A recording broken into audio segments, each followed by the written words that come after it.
Yep, them superpowers get neutralized. I can only watch in silence. The famous actor we once knew is now paranoid, now spiraling. You're moving just like a degenerate. Heavy antics is feeling distasteful. Why calculate? You're not calculate. I can already predict your angles. All right, let's get it in, baby. That's right. Come on in. Y'all know what time it is. It's 7:55 Eastern Standard Time.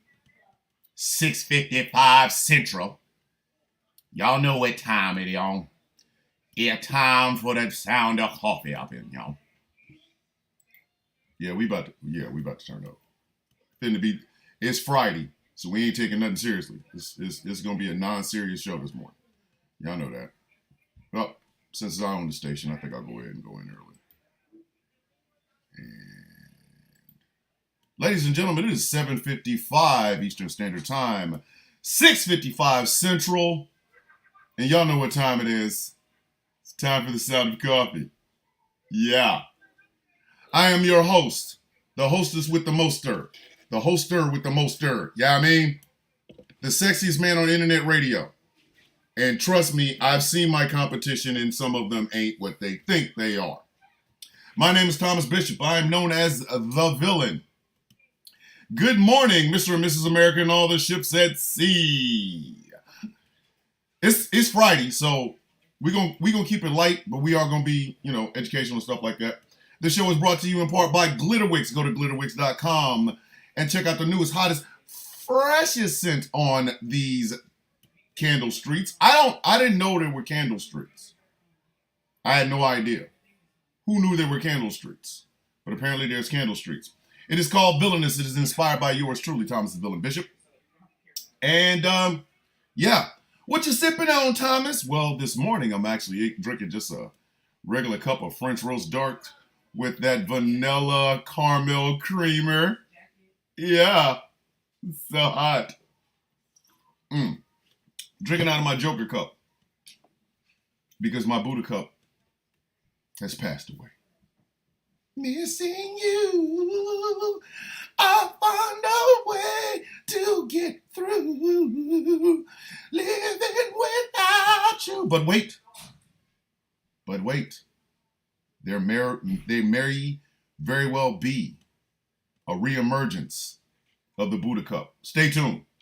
Let me close these shades, because I'm hot and sexy, and y'all don't need to have all of that up in your face. Me and the sun?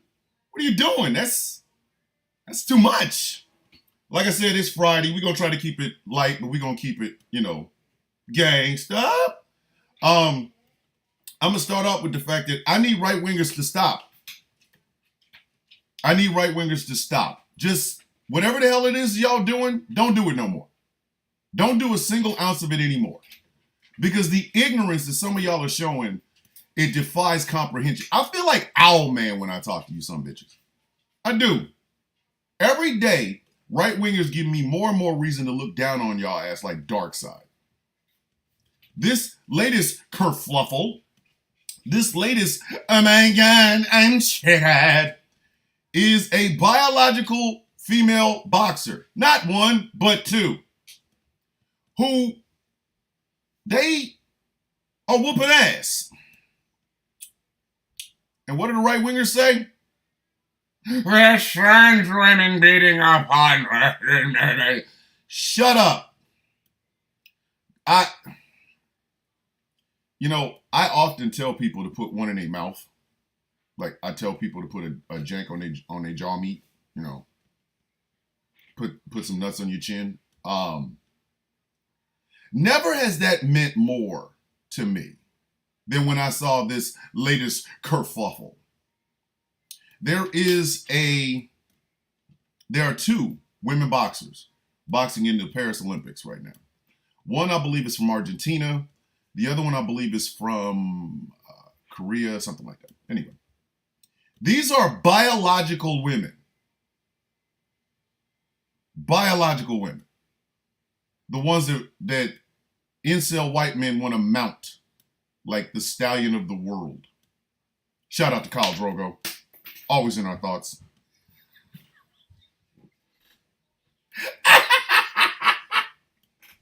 Yes, I did say that. You gotta.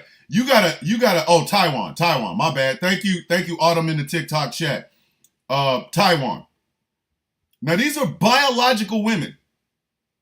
They just so happen to be bigger than other women boxers. And because of this, right wingers are losing their damn mind. I sincerely hope none of you right wing Jesse guys, Jesse Lee Peterson, Jesse what's his nuts on Fox News. I hope none of you are following the indomitable and beautiful, I call her beautiful, Gabby Garcia from Brazil, a Brazilian Jiu-Jitsu world champion who stands 6'2" and at her fighting weight is about 225, 230. Y'all gonna think she's trans. I've seen some boob pic. Never mind. But the big fight now is, oh my God, they're letting trans women in the Olympics beat up on regular women. Never in the history of never have I ever wished more for a universal invisible jank to just drop in these people's mouths. Like, if you do an ounce of research, you would find that these women are biological women. They're competing with other biological women. Isn't that what y'all like? The biologics?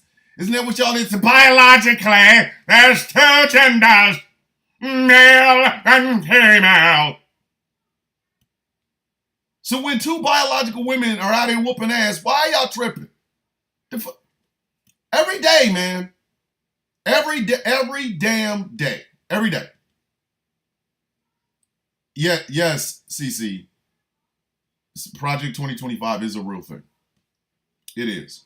It is the Heritage Foundation's way of like infiltrating our government and turning us all into a Christo-fascist nation. Think about Jesus Mussolini. That's what they want. And they got Orange Mussolini, the magical melting man of Mar-a-Lago. So, you know, they're like, same thing, you know.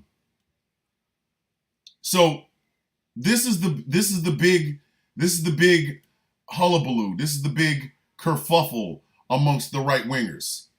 And I'm reading this story from The Atlantic. And shout out to them. If you ever want to advertise on this radio show, let me know. But I'm reading a story out of The Atlantic about this. How two Olympic women boxers ignited a heated, it's heated. It's heated. All over these TikTok streets. All over social media in general. Dumbass people who have been trying to tell us, the liberals don't know what a woman is. Now they don't know what the hell a woman is.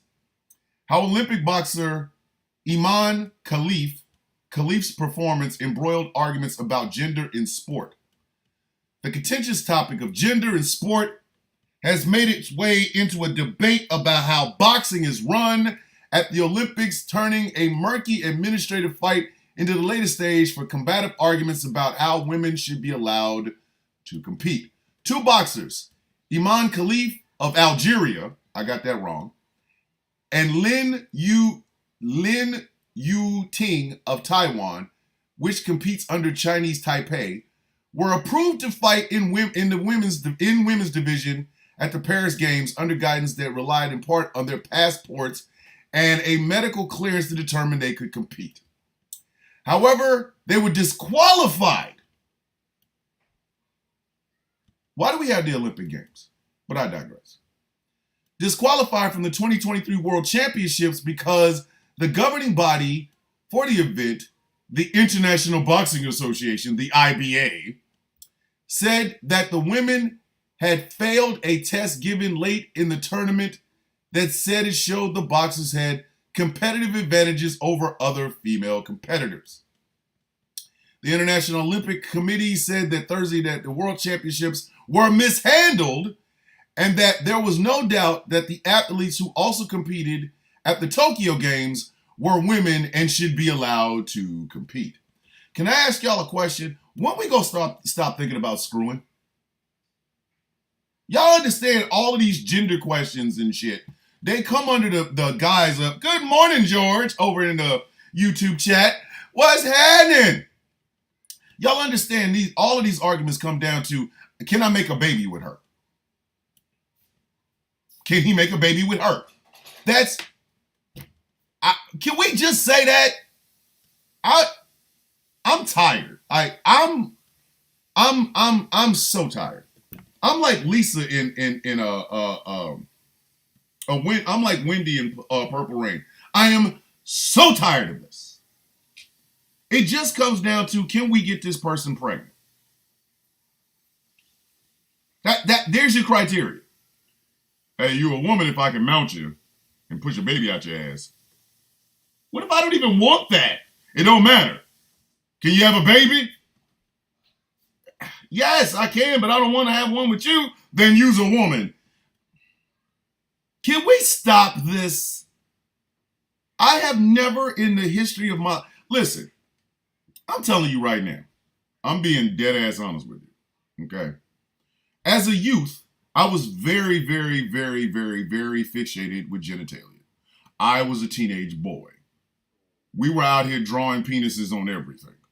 We were finding new and inventive ways to draw penises on everything. We were stupid.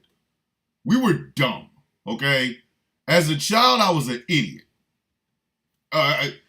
It's not funny till a penis is on it. That's how we looked at it when I was coming up.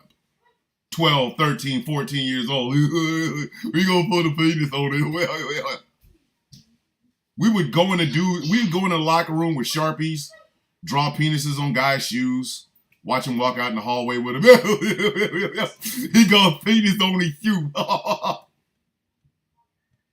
We were seriously, we were literally fixated with dicks. That was us. Dickomania was running wild up in here, okay? We understood this. But as we grew older, you're supposed to mature out of this. Because it's not cool to draw penises on everything.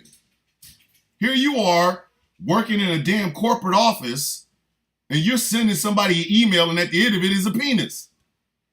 That's sexual harassment, you simple sons of bitches. Nobody finds that amusing. Nobody's like, yo, son, your son. I was at work today, right? I sent out 10 emails and they all had penises at the end of it, son. That's not cool. Nobody is rooting for that. No woman wants to open up her damn email with a penis at the end of it. You're supposed to grow out of it. But obviously the right-wingers have not. They have reverted back to, you know what I mean? Yes. Hi, Monique. Hi. You came in at the wrong moment. Monique over the TikTok chat just came in at the wrong moment because I was sitting talking about this. No context. Just. Wait a minute. Did that man say something about penises on the end of emails? What is that? Like, no context. So, apparently, right-wingers have not. They are back to, can I mount her? Can she have my baby? Dude, every woman doesn't want your child up in them. Why are you here? What are you talking about? This ain't no real woman. Because that's all this comes. I want y'all to understand, the debate about transgender people comes down to, can I mount her? Can I mount him? If I can't, then they're not, insert whatever. Y'all don't understand this is what it all comes down to, right? Y'all know that, right? That's all this comes down to. That's it. There's no science in this. There's no rational thought in this. It's simply, can I mount her? Then ain't no damn man I can make baby with her. Can I mount him? Can I make a baby with him? Then ain't no damn woman. Like, it's the smoothest of the smooth brainness here. This is like what would happen if a nuclear bomb went off in a desert. It would turn everything to glass. That's how smooth brain this is. That's all. I get it. A lot of y'all gonna be upset. I don't care. I don't care. You know what I'm saying? Truth is truth, and you know I'm telling the truth. At the end of the day, every single solitary argument against transgender people, transgender rights, the idea of transgender people being more than just these quote unquote freak shows stems down from, I can't mount her. Ain't no damn woman. Can't you carry my seed? Then it's a real woman.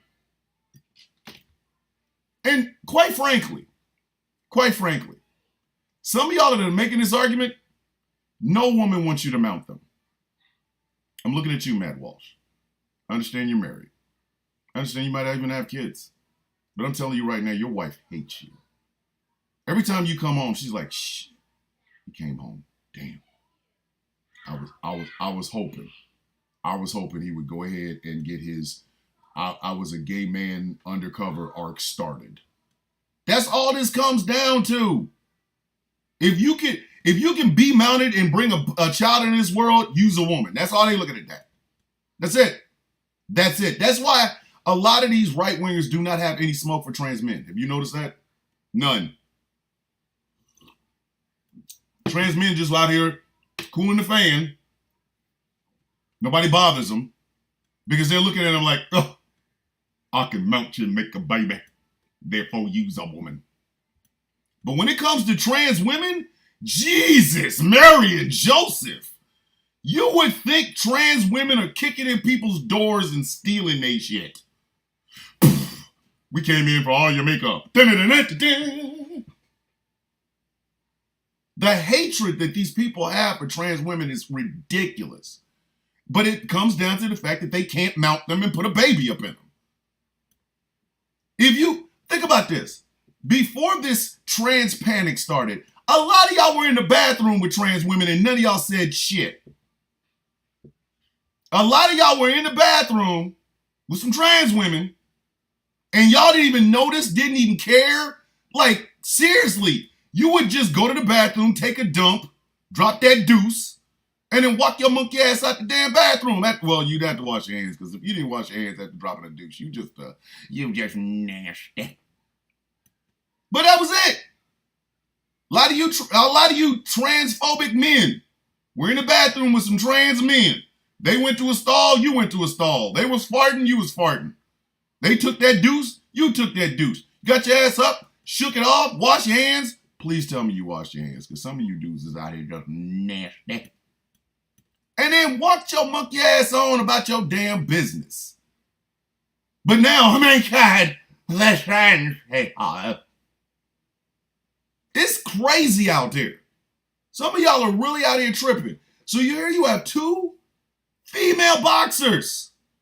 Women. You can mount. They don't want you to mount them. But now y'all confused. I'm confused. Are they really women? No. And again, I bring up somebody like Gabby Garcia, who I love me some Gabby Garcia. I'm not going for it. I love me some Gabby Garcia. I love you too.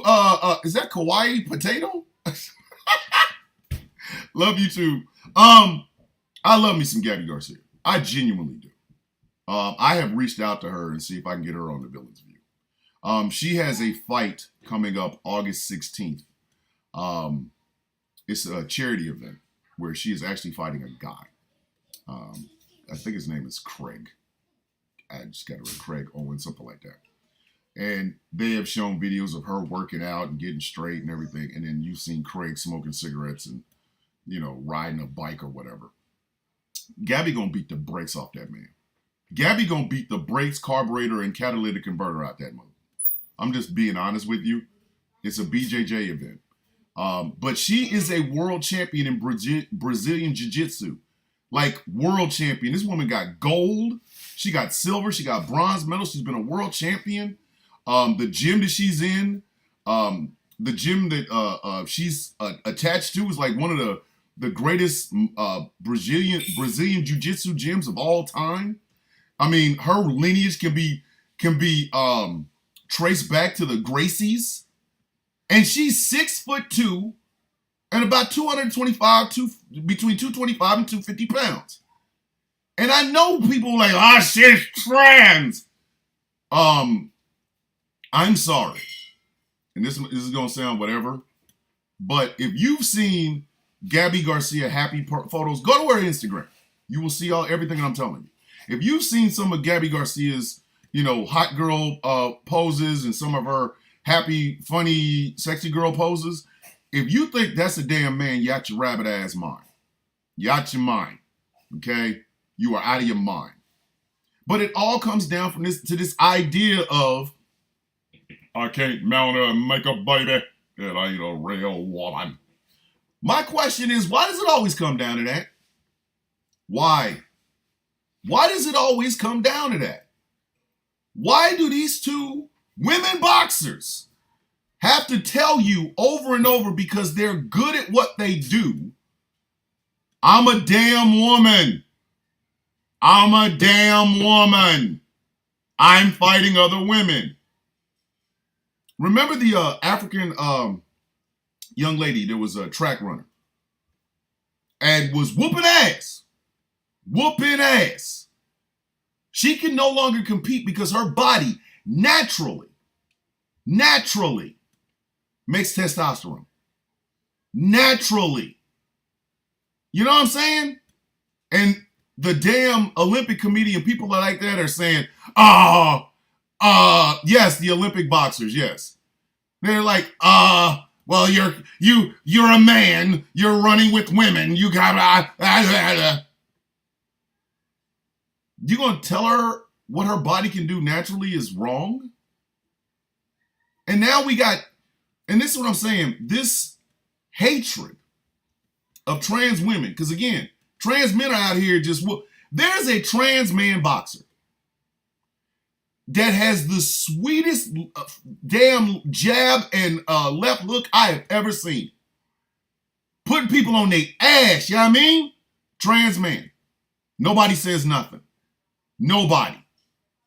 But everybody kept bringing up Fallon Fox. Everybody kept bringing up Fallon Fox. But there's a trans man out there just busting whole ass. I did busting ass.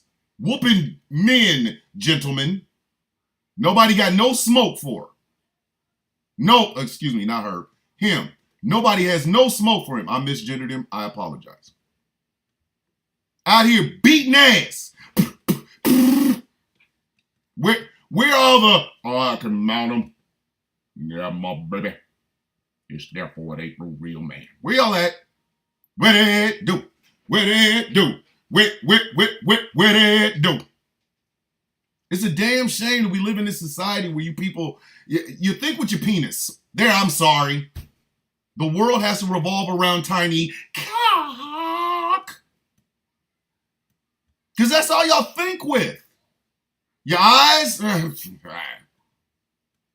Facts? The actual word of the people that you're talking about? Fuck them, excuse my French. What are you thinking? I can't mount it. It ain't no real woman. I can mount it. That's a woman. We should be letting y'all talk. Some of y'all mouth-breathing, knuckle-dragging eaters. There's a black woman who was talking about this morning. Oh, right-wing nut job. I went in her comment section and just was like, for real? This is the hill you're going to die on. Some of y'all out here running through that valley. Not running up that hill. The hell are y'all doing, man? We got to deal with this morning. So the fallout from the train wreck that was Donald Trump speaks to black journalists. You know what? I shouldn't say this, but I'm going to say it anyway. All right. Anytime Donald Trump speaks to insert anything, it's a train wreck. It is a train wreck. It is a train wreck having carnal knowledge of a dumpster fire while the carcass of a dead raccoon tries to run away. Every time you put Donald Trump speaks to a black anything, the hilarity and train wreckedness comes with the package. It is part of the damn package. It's like when you buy Hulu, you get Disney Plus, or when you buy Disney Plus, you get Hulu and ESPN. Same thing. Same thing. Same thing. It matters for not. Because Donald Trump doesn't know how to talk to black people. Can we just be honest? Can we stop playing? Donald Trump don't know how to talk to us. Do y'all remember when Mitt Romney was running for president and he went to like a McDonald's or an Arby's or something and said, "Who let the dogs out?" And people was like, tone deaf. Mitt Romney would be Kendrick Lamar compared to Donald Trump. I'm so serious right now. Like, anytime he talks to black people about anything, he looks like a damn fool. Like, the train wreck comes with the package. It does. Donald Trump speaks to a black, if it's a black, it could be a room full of asphalt. And it would be a train wreck having sex with itself. It could be tires. Donald Trump speaks to some white walls. It's gonna look bad because there's black on them. He could walk in and go, "Gangsta white walls." That ain't even a song, stupid. I'm trying to, anytime Donald Trump speaks to a black anything, it's a train wreck having sex with itself while a dumpster fire is like, "I got next." Anytime. Donald Trump could walk into a room with no light in it. And it could say, "Donald Trump talks to black shadows." And I'm telling you, it's a train wreck. The train wreck comes with the package. I'm trying to tell you. Woo! Gangster white walls. Get your ass out. Just go. And if you have I'm wearing a black tank top and black shorts. If Donald Trump spoke to my outfit, it would be a train wreck. Because Donald Trump don't know how to talk to us. He don't. Have y'all noticed? He says some of the most outlandish shit to black people, like we ain't in the room when he says it. "I'm the best president to black people since Abraham Lincoln." Ayo! Pause. What? Kumite. What? Did you just bring up Abraham Lincoln to us? Did you really? Donald, we are in the room. Some of us have functioning eyes and functioning ears. I wear hearing aids and I wear glasses, and I can still, if he said Abraham, I'm going to go, listen, bombastic side eye, criminal offensive side eye. Morning, bruv. Right after this show, it'll be Superflex Party on GCPR. But like seriously, he can talk to black people about anything, and he's going off the rails. It starts off the rails and it just keep going. Whee! It goes from off the rails to a Tom Cruise Mission Impossible stunt that he has to do himself because he has short man complex. You know what I mean? Like, Donald Trump speaks to a black church and gets a magical 6 Negroes in it. Let me sip this coffee, and I want y'all to sit with what let me say it again, because I want y'all to sit with this. I want y'all to sit with this. Just me saying it makes me laugh, okay? Donald Trump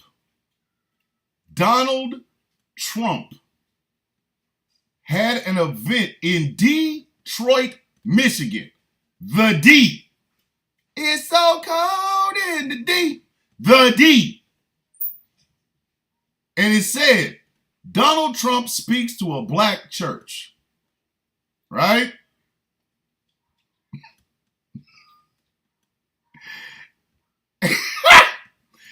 And Donald Trump, with that magnetism that only Michael B. Jordan and Idris Elba have. There's Michael B. Jordan, Idris Elba, and Donald Trump. He was able he was able to pull in, he was able to attract a magical, unadulterated. No one has ever seen numbers like this before for anything involving Donald Trump and black people. A magical 6 black people.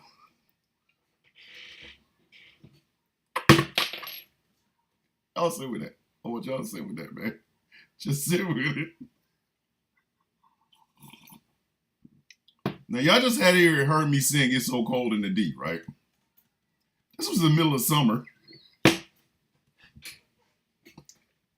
Them black people in Detroit was like, nah.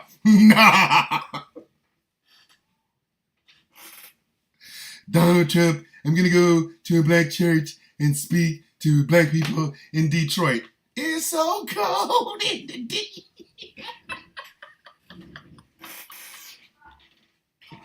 And people said, nah. This ain't a battle rap. Get out of here. You are not Arsenal. Get the hell up out of this building. He rustled up a magical. I'm talking about 6 on purpose. Not by accident. 6 on purpose. We knew where we were going. We got in our cars and drove to the damn building. And then we walked in.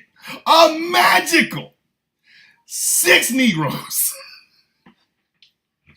It's so cold in the D.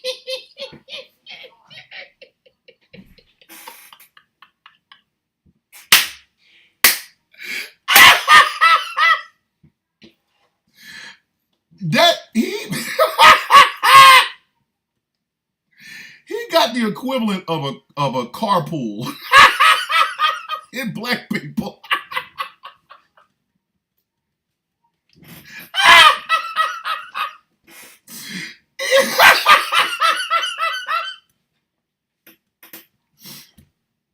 He got the amount of people that there are Infinity Stones in Thanos' gauntlet. And he probably had to do exactly the same type of stuff to get him. Fine. Do it, mate.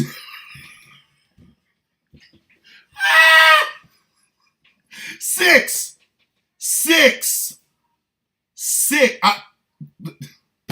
Y'all not feeling me. Y'all are not feeling me. They advertised this event in the D, in Detroit. Listen, I love my Detroiters. Listen, especially my black folks in Detroit. Y'all, listen. Y'all keep me alive. Y'all do. When I grow up, I want to be just like y'all. Detroiters, black Philadelphia people, black New Yorkers. Y'all lack of F's is disturbing. Listen, he advertised this. He said, I'm coming to Detroit to speak to black people. And 6. You could have gave them the names of the Infinity Stone.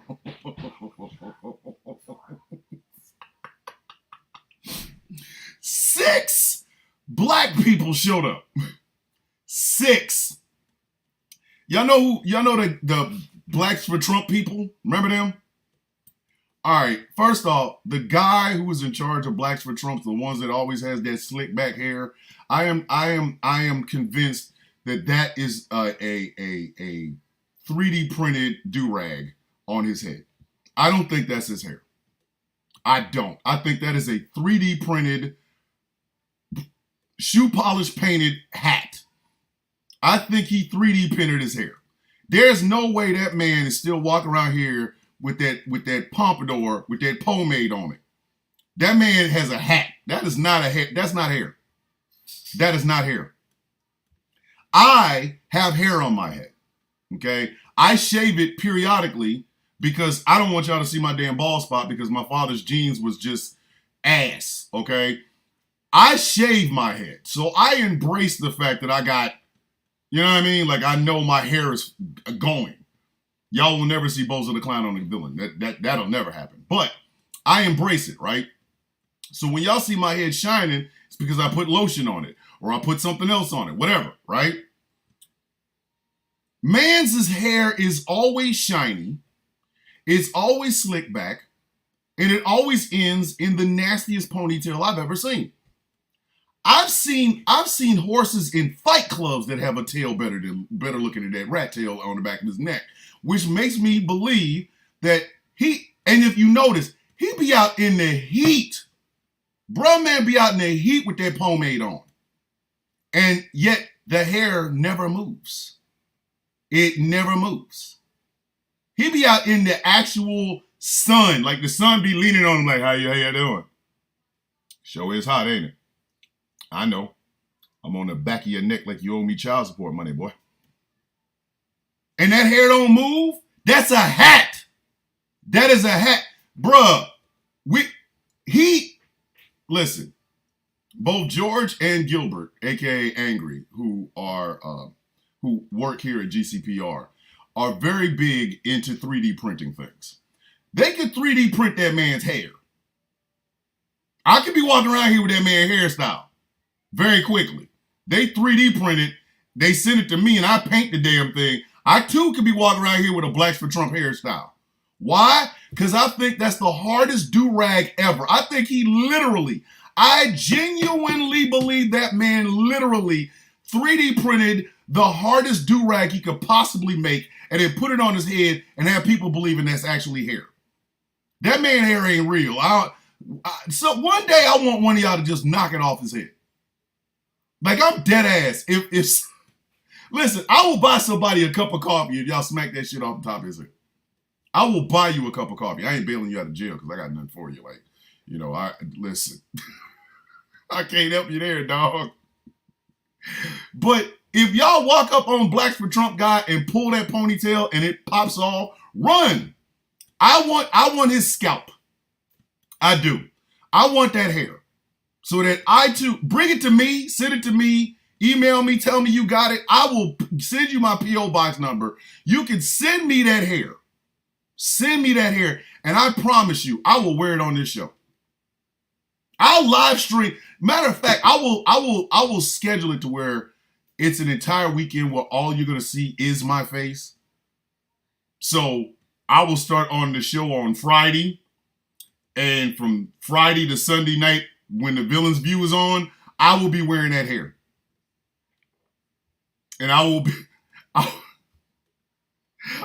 walk around with a shirt that says Black 3D printed hair for Trump.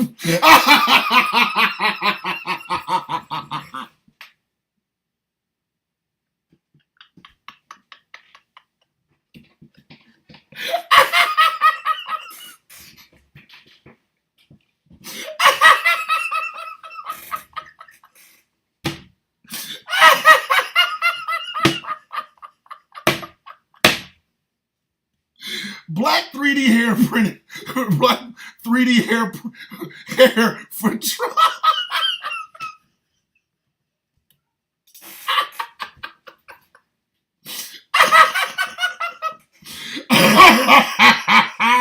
Lord, I will do that. I promise you.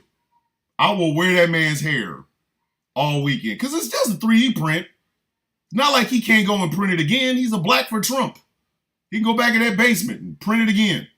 But like, seriously, and if you notice, Blacks for Trump were outside the church.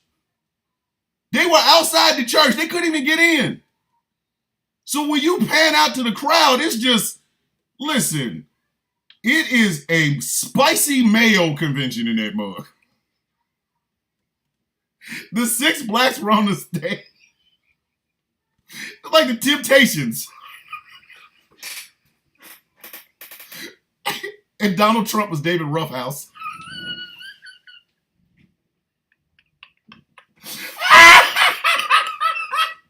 Ain't nobody come to see you, Otis.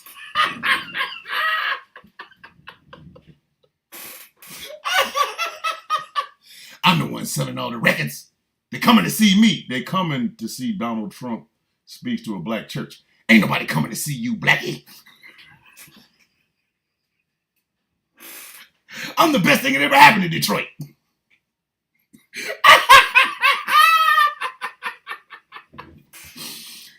Oh, Lord. Okay. But, like, seriously, Blacks for Trump were there, and they couldn't even get in the building. Could you imagine somebody tell you there's a black event featuring Donald Trump, you go there, you can't get in, your black ass can't get in because there's a bunch of white folks there? There's gonna be some misunderstandings and some damn furniture moving. I'm telling you right now, there's gonna be some misunderstandings and some furniture moving. I'm hitting somebody in the head with a pew. This man talking about a event called Donald Trump's speech to a black church, and he got all 6 of the Infinity Stones up on the stage with him. All 6 of them. And in the crowd is nothing but the Chitauri.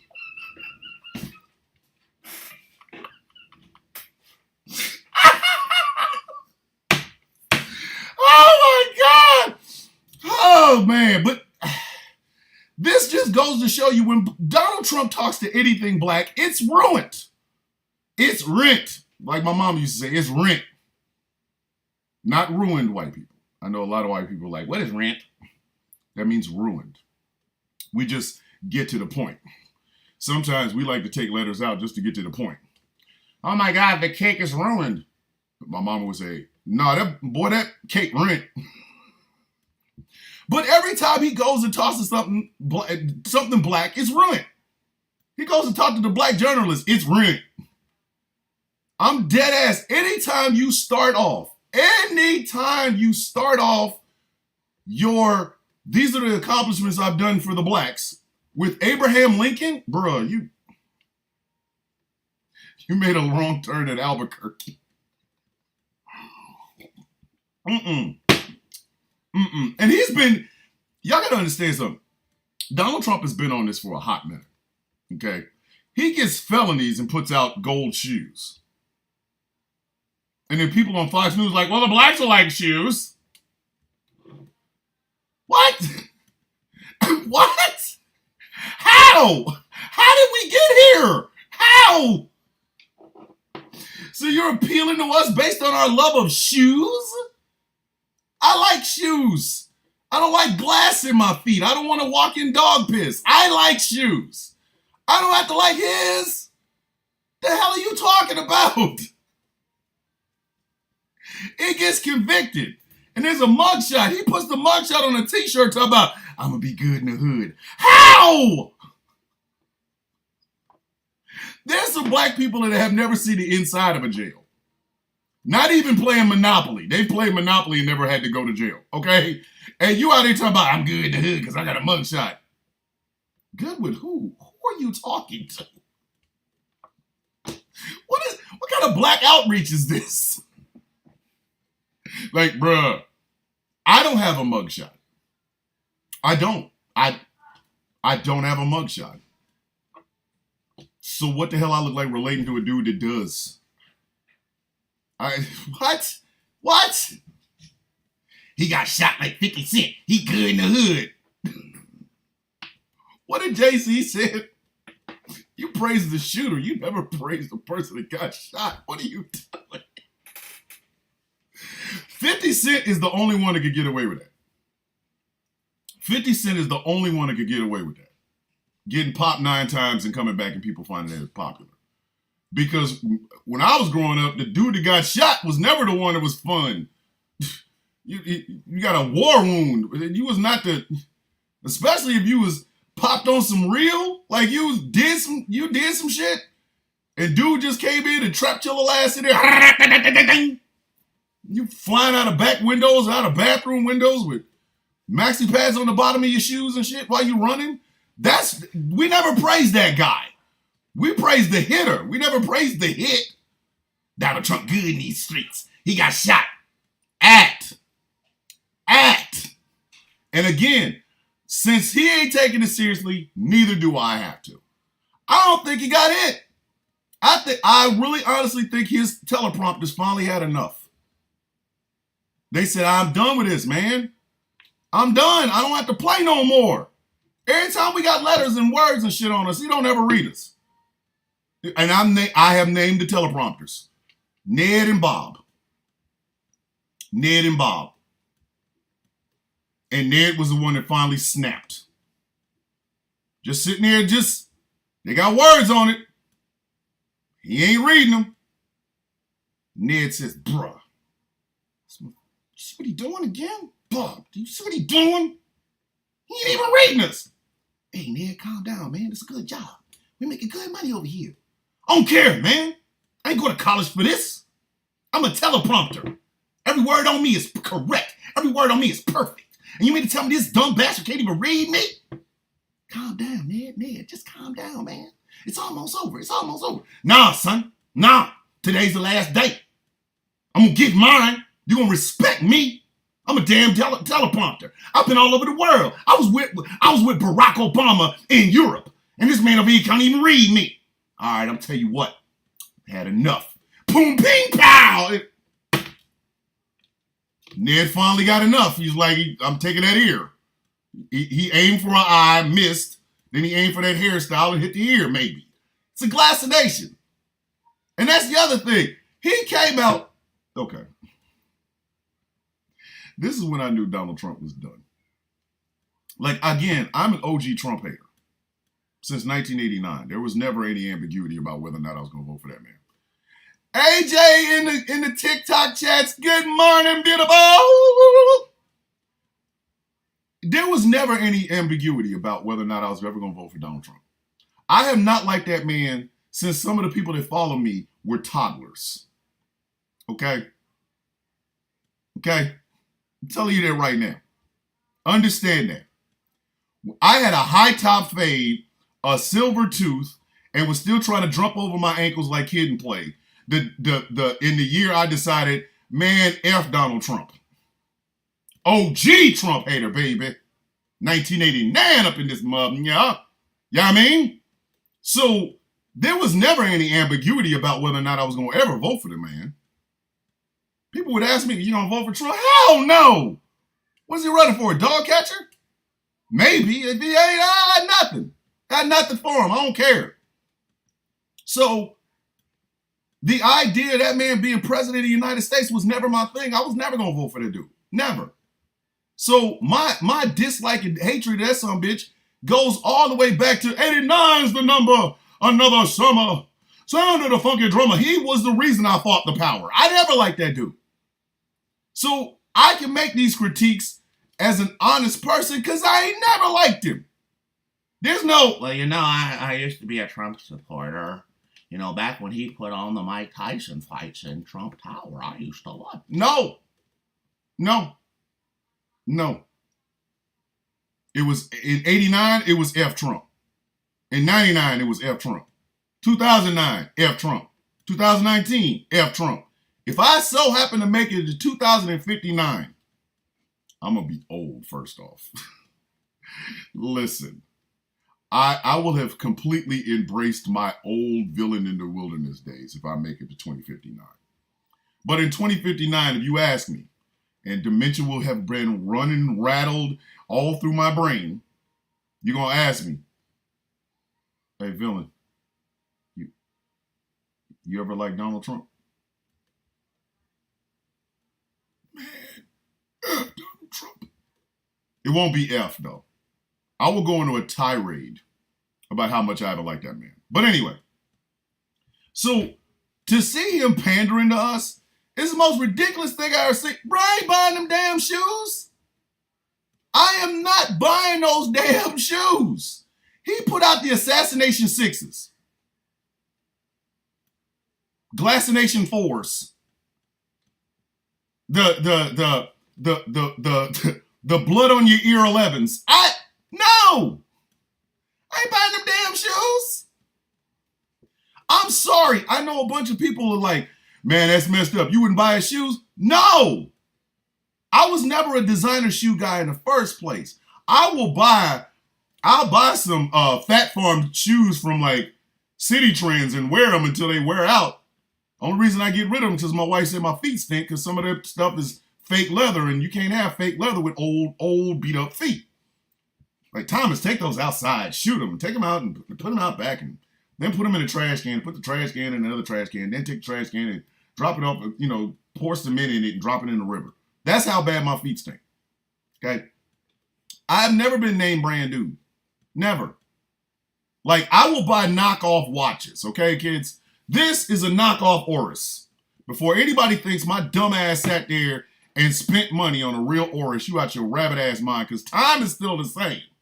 The watch looks nice, but it's a knockoff, and I know this. I don't care. I don't care.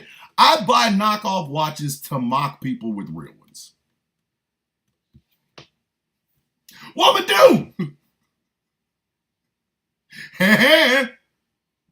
I do it to mock these people, to show them that opulence means absolutely nothing. The time is still the same. The watch looks absolutely nice. Plus, I'm a watch person. I've told you about this, the thing with my father. But I buy a knockoff watch. I have literally wore a knockoff Rolex, and nobody could tell the difference. People really thought I was out here with them biscuits. I was like, no, you're like, man, you must have paid like $8. You must be doing good in the army. You got a Rolex on your arm. How much you pay for it? $5,000, $4,000, $25. Where'd you buy it from? There was a shop online. I'm not buying no damn real ass Rolex. I buy these things to mock the people that have them. You know what I'm saying? All of the knockoffs, exactly. Thank you, April, Apple in the TikTok chat. Most of this stuff all comes from the same place anyway. So there's a real, nah, dude, you gotta be Air Force to get a real one. Exactly. But I mean, seriously, think about it.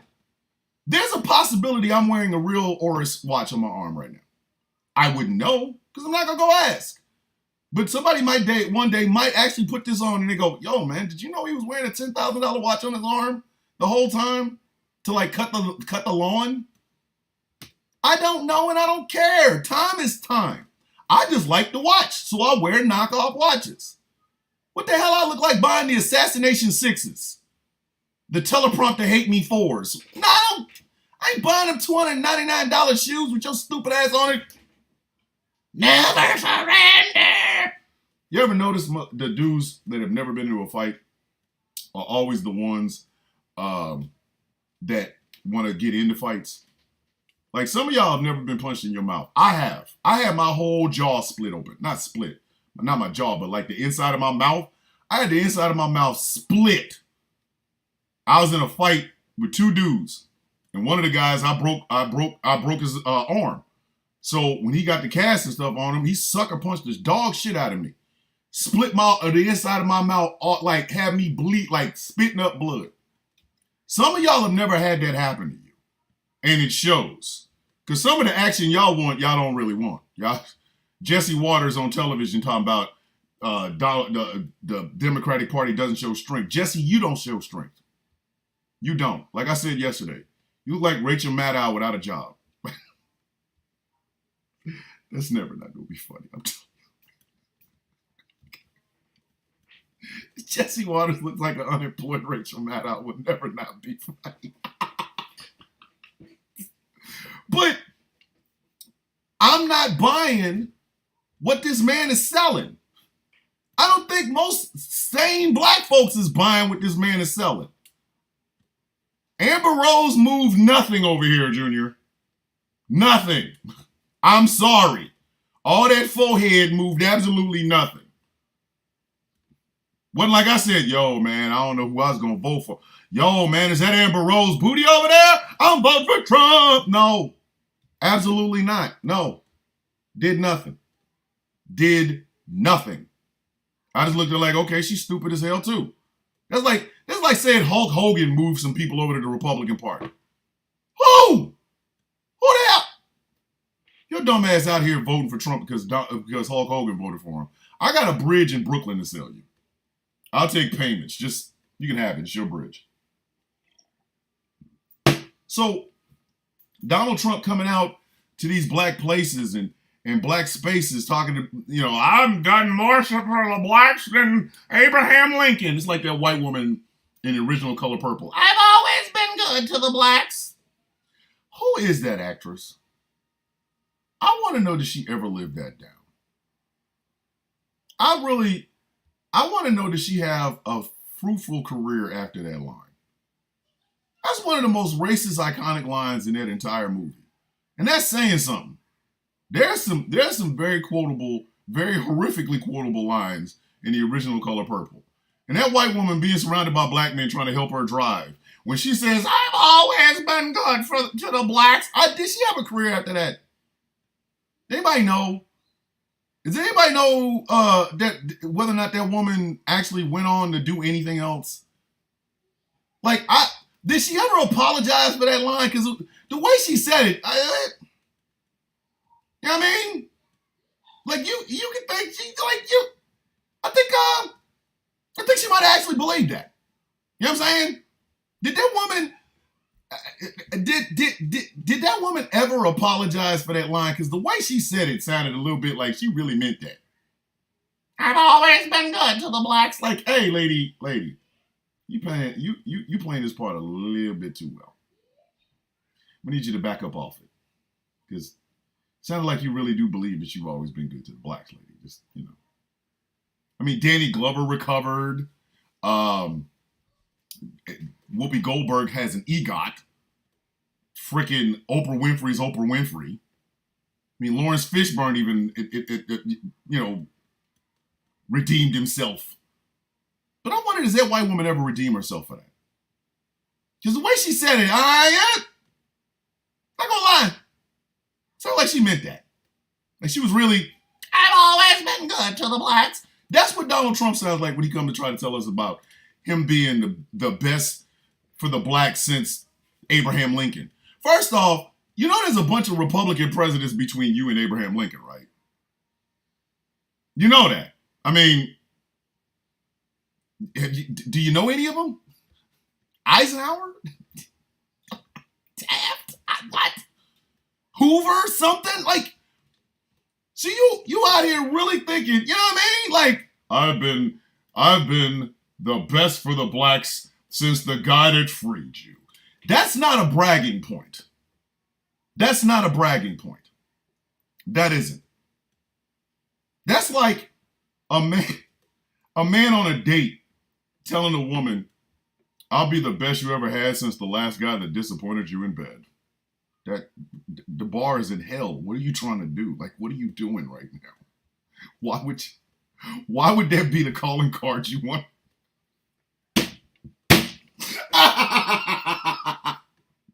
Girl, I'm gonna be the best sex you ever had since that one guy that gave you 4 pumps of grind and then fell asleep on top of you. That's a little bit too descriptive, home. That's you know what I mean? That's just a tad bit too descriptive. You know what I mean? You're not supposed to say that. You're supposed to make it. Dana Ivey. Okay. The actor's name is Dana Ivey. And hey, Miss Ivy, did you ever fix that? I mean, you ever apologize for that line the way you said it? Because I'm telling you, she was in a movie called 2 Weeks Notice, Home Alone 2, Legally Blonde, and Legally Blonde 2, and Rush Hour 3. Jesus, Mary and Joseph. She was in all the sequels. Home Alone 2, Legally Blonde 2, Rush Hour 3. Ha! Rush Hour 3.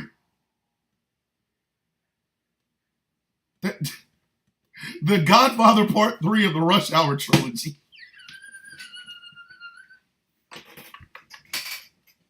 Oh, God! I'm just saying. But do you see the crap that Donald Trump... Oh, and she was in The Help. Letitia over there in the YouTube chat is killing me. She was in The Help. Of course! Of course she was in The Help. She still thinks she's been good to the blacks.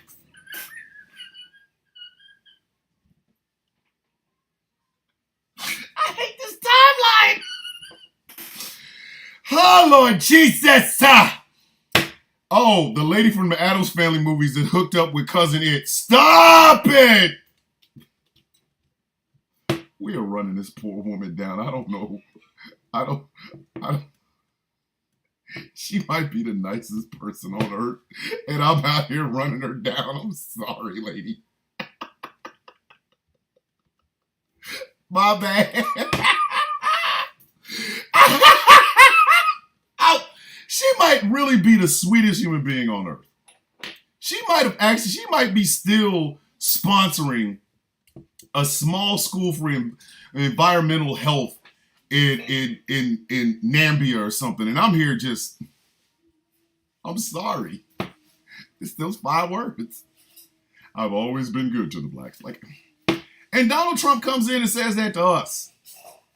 I've been the best president for the blacks since Abraham Lincoln. I mean, do you understand how low that bar is? Lincoln signed some paperwork that didn't free all of us. Here you come in and talk about, I'm better than that. The bar's in hell. The devil trips over the bar like, what the damn bar again? Like, it's not a high bar. Treat us like normal human beings. Like Jiminy Christmas. And then he comes in and again, when you hear Donald Trump speaks to a black anything, get your popcorn, get your 3D glasses, get your hot drink. You might as well put some liquor in it because it's going to be ass. It's going to be a 10-pack of ass starting. You are hoping like hell that it doesn't turn into the extremely elusive, flaming world of ass. But it's going to be ass. Anytime Donald Trump speaks to a black anything, Donald Trump speaks to a convention of black licorice, it's going to be ass. You're like, this is about to be ass. And then when it turns into ass, you go, oh, whoop, see there. There you go. Why is that? Victoria, what did you notice? Victoria over in the chat, she's a fellow Villains Guild member. What did you notice, Victoria? Make her have babies because she didn't have any kids or she married. Yep, exactly. But yeah, it's gonna be ass. Because Donald Trump don't know how to act around us. You ever see somebody not know how to act around somebody? Like a dude goes to a party and his ex-girlfriend is there. and he knows he cheated on her. But she gonna be at this party. So now he's standing there going, oh, this is awkward. How your mom doing? At least she ain't cheating on me. Right now, we just gonna bust out with that. Yes. You did it. You did it on my birthday. But babe, why can't we move on? Oh, you want to move on? How about the time you screwed the milk girl? She wasn't a milk girl. She worked in the milk aisle of Walmart. Same thing, Otis. Same thing. You screwed her. All right, but okay, we got it. But I just asked how your mama doing. My mama fine. My daddy ain't cheating on her. This is awkward as hell. That's Donald Trump around black folk. It's just awkward. Awkward as hell. He just say something and we just go, really, Donald? That's what you say now? Obviously your father wasn't racist. Is that what you're about to tell me? And by the way, I'm gonna talk bad about this damn documentary I saw last night. Actually, I'm gonna talk about some stuff that I was watching on Amazon last night. You know how after you watch a documentary, I watched Unfit. on Amazon, but I'm gonna talk about here. Yep, top of the hour. This is the sound of coffee. I am your host, Thomas Bishop. I look good. I smell good. I'm wearing my swole for no reason whatsoever ass tank top, even though I'm not swole for no reason whatsoever. I'm not swole, okay? I know it looks like I am because of the tattoos, but please don't misunderstand. I got a dad bod. I no longer have six-pack abs. I have a keg. It's a sexy keg. But I have a keg, okay? So the sex appeal is not here. I just wear stuff that makes it look like there's sex appeal. Some of the women that really like me and find me attractive on like social media, y'all have to understand, this is manufactured. Listen, do not think for one single solitary second that the fineness you see in them videos translates to the fineness here. I am a neurotic. My wife will tell you in a heartbeat, like, I'm just afraid he ain't gonna be here when I get home. Listen, I have to temper myself. This is what Rao did. Rao gave me all of the sex appeal and all the confidence of the sex appeal, but then he gave me depression, so I can't use any of it. I'll sit there. Brandon, yes, I'm going to watch it today. I will tell people in a heartbeat, like, I'm the sexiest man you ever met in your damn life. But in my head, it was like, and I want to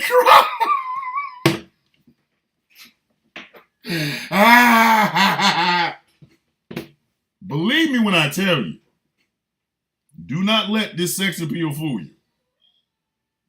Listen, I'm good in bed, but then you're going to have to come get me because I'm going to be outside crying.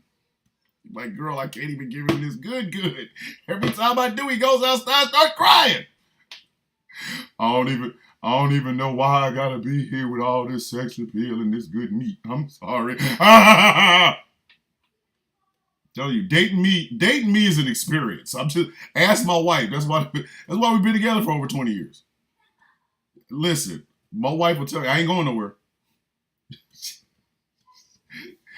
Listen, I ain't leaving her. She ain't leaving me. Dead ass, because she will take a foot. She's already told me. I told her if she leave me, I'm taking a foot. She said if she leaves, she taking something else. So, yeah. Ha! I'm staying with my stuff. So yes, the sex appeal is real. It's just tempered with like black emo energy. Like I am a Nirvana song with melanin. Something in the way.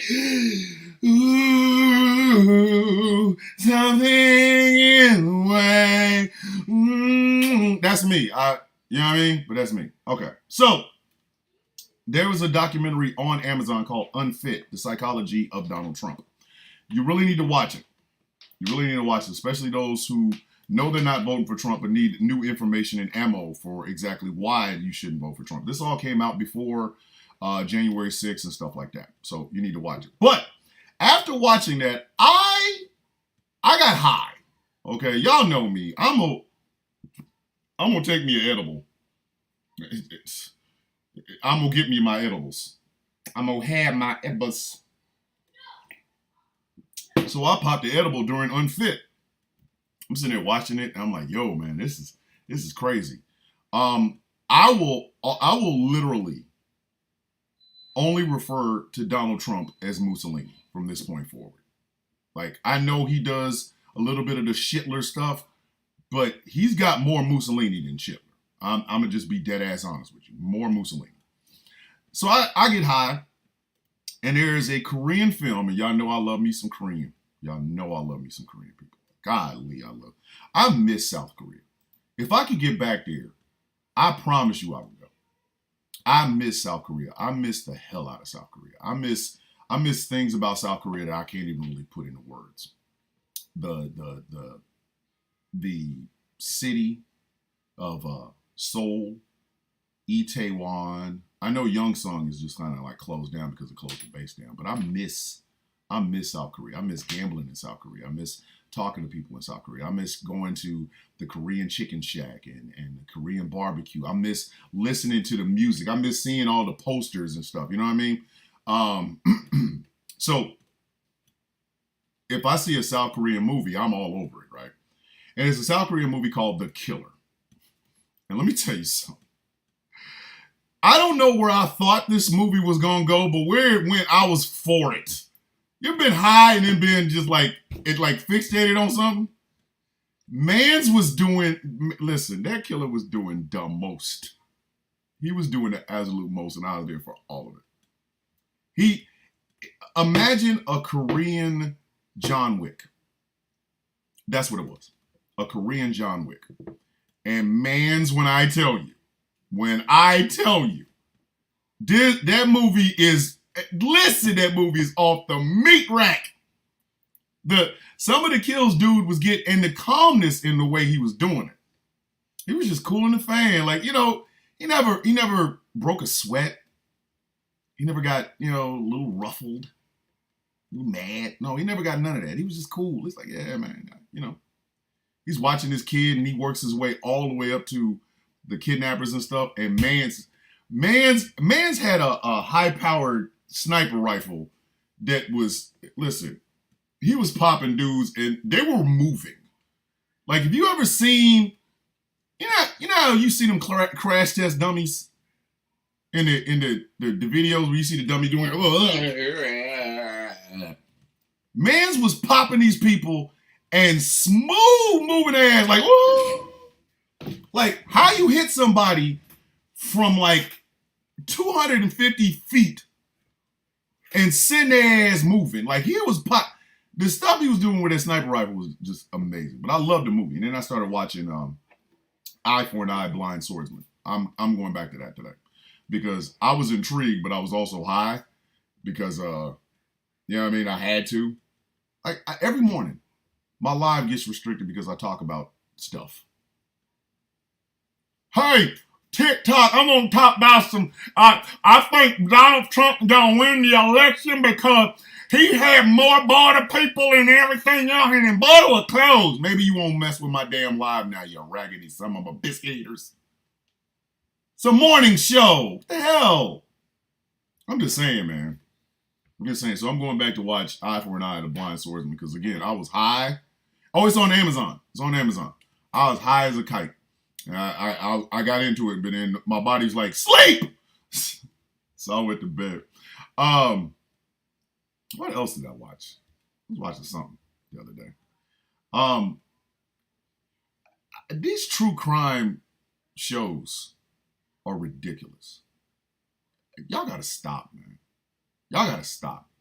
Mikey True Crimes on TikTok is like, he's the best at that because he gives out a whole bunch of information and stuff. But if your true crime thriller has more than one part, if you can't tell it to me in 3 to 10 minutes, I'm good. There's some videos on TikTok. I'm sitting there going, oh Lord, part 1 of 10. And they're like a minute a piece. You could have taken the 10 minutes and told me the damn story. Why am I coming back here like this is damn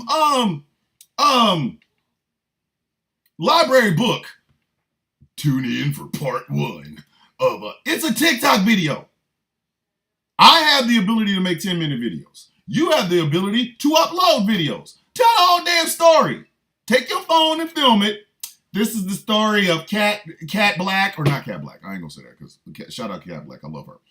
This is the story of Cat Smith, a young girl who went missing in the forest, and she was taken care of by a family of bears, only to come back, murder her whole family because they left her out in the woods. Here's the whole thing. I don't need no part 1 to 10. If you don't quit, Apple user at TikTok said, gotta keep you coming back. No, they don't. Listen, I'm old. Okay. I don't have, there are things that are going on in my body that I realize this is it. This is the end of the trail. Like, I'm not gonna lie. Morning wood makes me cry now. It just does. Because I realize, this is it, man. Last ride, dog. Last ride. Tell me what you need to tell me in 10 minutes or less, because I got shit to do. I got shit to do today. Like, I don't have time. Like, come on, man. Is it a true crime story? Is there a phone number I need to call? Did I see the girl? Do I need to call? Don't give me them. Part 1. And it's 1 minute long, and you're going to tell me all about her backstory, about her father leaving to go get a pack of cigarettes and then getting hit by a moose driving a train. The mom gets heavy on Molly addiction. The little girl is raised off of ramen noodles and peanut butter sandwiches. I don't need to know all of that. Where's she at? Is she alive? Do I need to call somebody? Where's she at? Did I see her? Because at the end of it, all you're going to say is, and the family found her, I don't know, wrapped up with another bear cub scratching her booty hole. I need to know. You could have saved me 10 minutes. Make that a 10-minute video. I'll sit through, I'll watch it. I ain't got to call nobody for the child. I got to go. The hell is that? Part 1, part 2. If y'all notice, my part 1s on stuff is like 3 to 5 minutes, right? You know why? Because you need all that information. My part 2 is going to be 10 minutes because I am the king of 10-minute diatribes and essays and stuff like that. If I can't tell you what I need to tell you in 10 minutes, y'all don't need to listen to me. Like, all right, Thomas out here tripping. You think I'm going to sit here and wait for him to finish this? And especially, I'm sounding like the stuttering boxer out of Harlem Nights. Some of y'all have never seen Harlem Nights in his shows. I know by Monday, somebody getting knocked the out. Like, y'all, some of y'all be like, okay, I'm being ableist. I am not. I'm simply reciting a joke. Like, dead ass. Like, come on now. But, the wife is taking the grandkids to go see the SpongeBob movie. Hey man, I have nothing against SpongeBob. Please understand it. I don't. But I have reached a point in my life where I need my fantasy to be a little bit less rudimentary. A sponge at the bottom of the ocean. Like, come on, man. And then it's called Bikini Bottom, and ain't nobody in a bikini. Like, what are we doing? Like, how? How do we work? How do we all collectively agree to that? SpongeBob lives in Bikini Bottom, but ain't no bikini. You mean to tell me not one character? Come on now. Put some on. And cartoons are funny now. Cartoons are always funny. I was talking about Aqua Teen Hunger Force the other day. The funniest episode is still BillyWitchDoctor.com.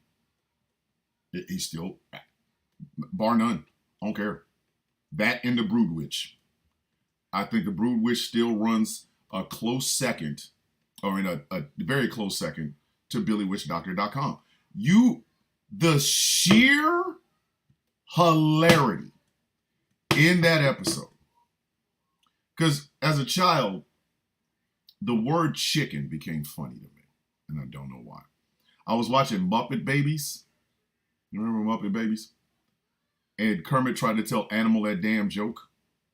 Animal, why did chicken cross the road? And Animal said, chicken! And it just, the brutal laugh that came out of me, I could not contain it. I just couldn't. So, I'm Brandon. Stay with me, buddy. Stay with me. Brandon over in the YouTube chat is like really confused. He's like, man, how did we get here? Well, number one, it's the top of the hour, so I'm keeping it light, but I'm keeping it funky. And the NABJ they invited SpongeBob with a bikini on to speak to them, and he got exactly what you would expect from SpongeBob with a bikini speaking to the National Association of Black Journalists. But anyway, so BillyWitchDoctor.com is still the funniest. I'm sorry. That man said he is more comfortable with chicken. Like, he said he had one location in Africa. Now, mind you, it's offensive. It is offensive, but I think it's stupid offensive. BillyBitchWitchDoctor.com. And then when he is standing there yelling with Meatwad right next to him, arise, chicken. I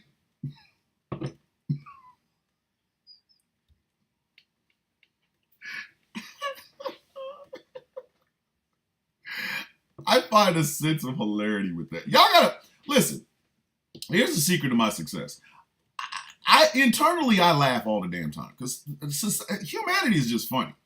Humanity is funny as hell. They are funny. Humanity is hilarious. If you watch humanity for any amount of time, you're gonna laugh at them. You're gonna laugh at humanity. Humanity just is hilarious. Some of the things that we think humans think, it's just funny. Like the CapCut meme white lady singing "Surprise, Surprise." That is hilarious, especially when they put it someplace. You know, like when the caption says, when you told your girlfriend you was going out with the guys and she catches you sleeping with her sister. Now that sounds serious, right? Surprise, surprise. Surprise, surprise. That's just funny to me. I don't know. That is just hilarious to me. Could you imagine? And I just wait for the captions. I wait for the captions. I just wait for the captions. That's what I wait for. Because I know surprise, surprise is going to be followed up with some really cool ass caption.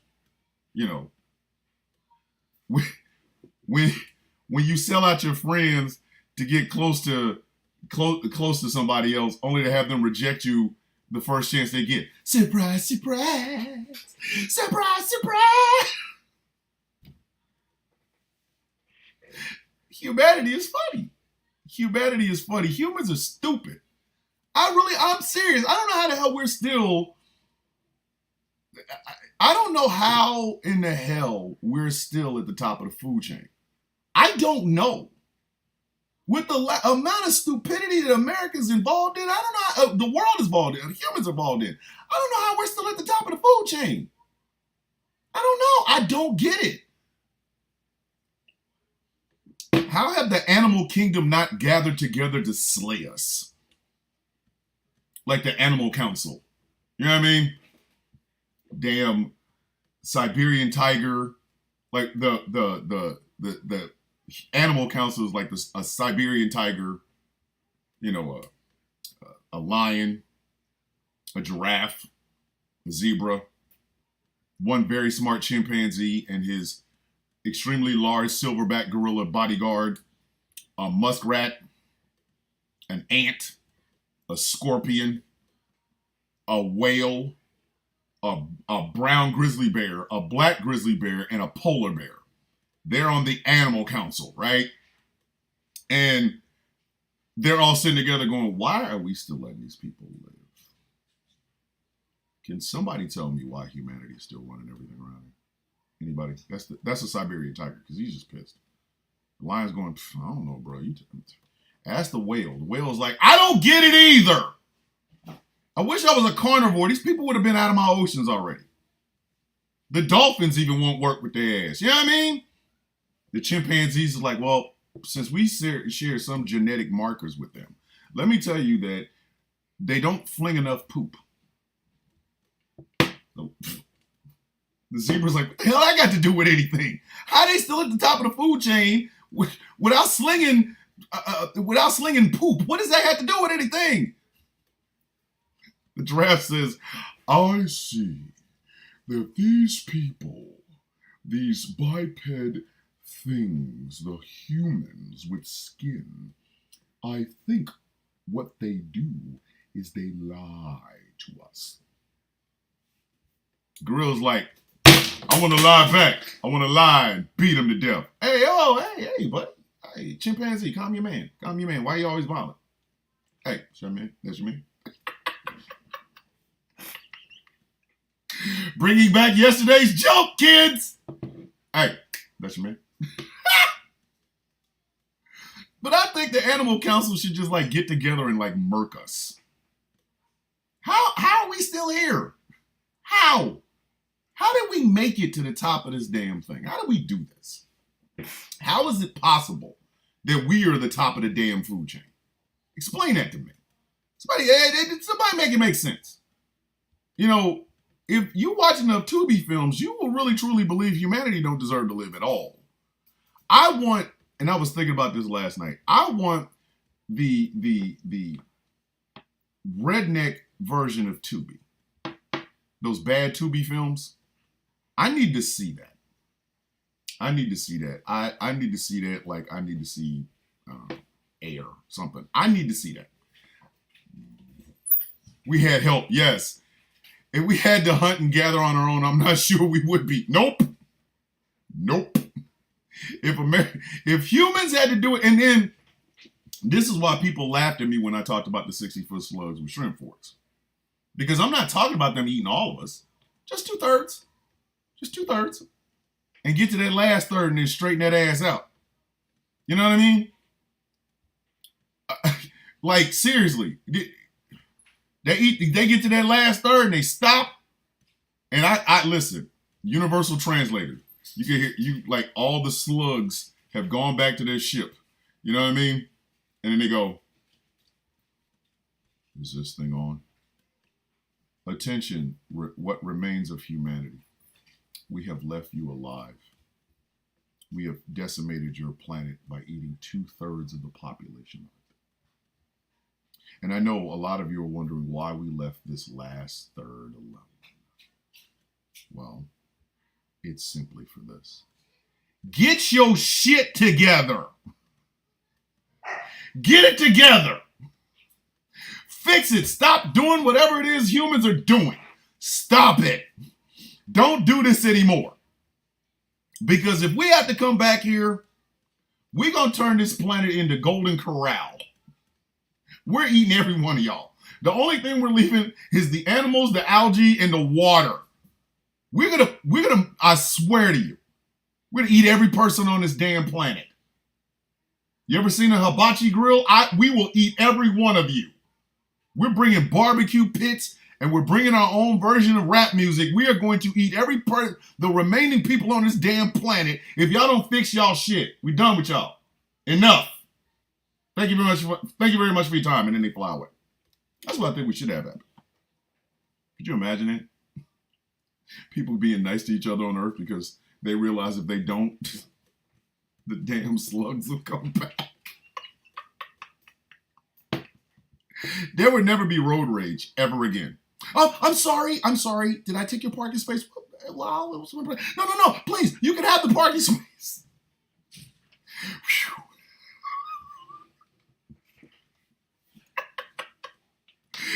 People are like, hey, I understand you're a Muslim and I'm a Christian. Would you like to pray in my house? Sure.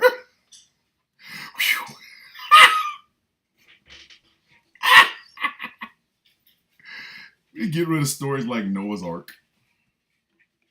Listen, y'all Bible people, I'm trying to tell y'all, I need y'all to help me with that Noah's Ark.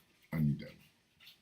I need y'all to help me. My mom watched a show called Zoo, which apparently sends messages the planet Earth is fighting back at us. Yes, I watched that. I watched that show.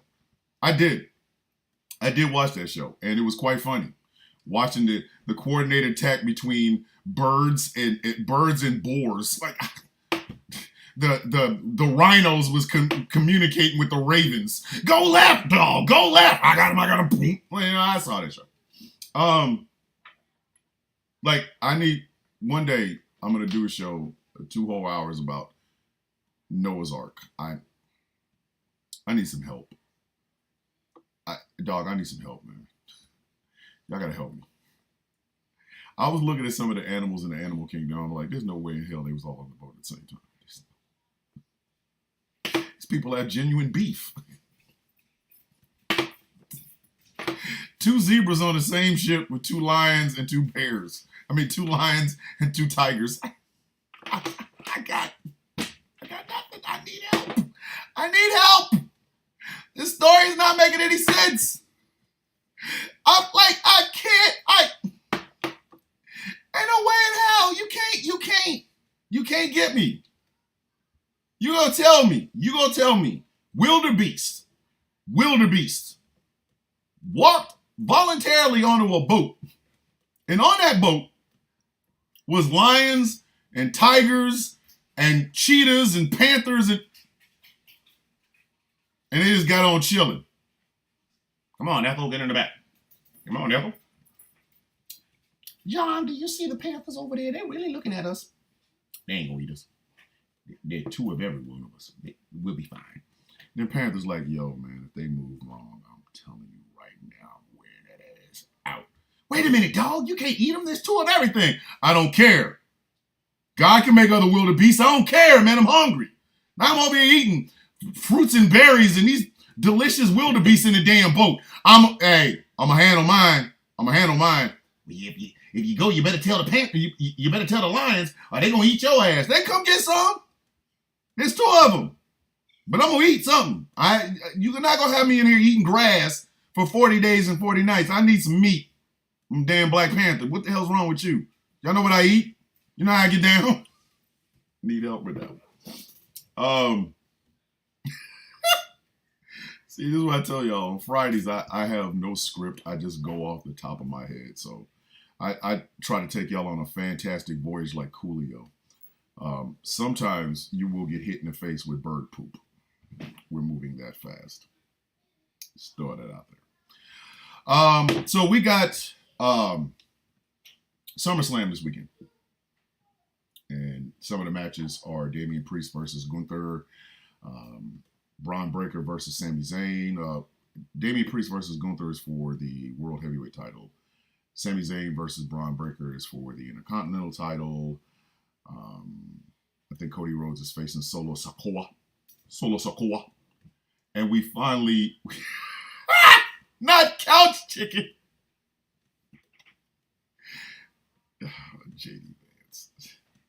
JD Vance, man.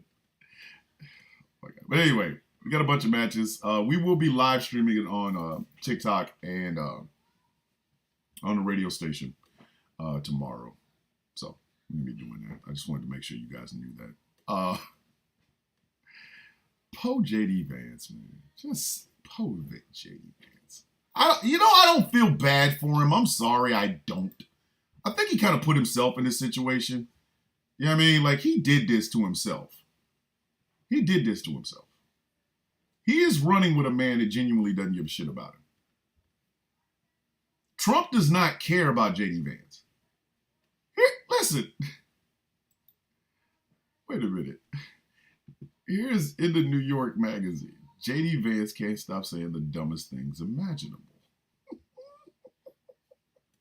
He started off with the cat lady stuff. The cat lady. You know, childless cat ladies.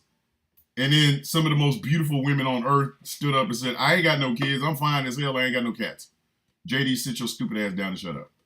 There's the couch controversy, which I noticed he hasn't addressed yet. I need JD Vance to definitively come out and say that he did not bang that couch. I need him to dispute his own words. I need him to dispute his own words. You know, I need him to. I need to tell you something. I did not have sexual relations with that couch, that broyhill, in my grandma's back room. I need him to do that. Because otherwise, I'm calling him couch killer. Oh, da-da-da-da.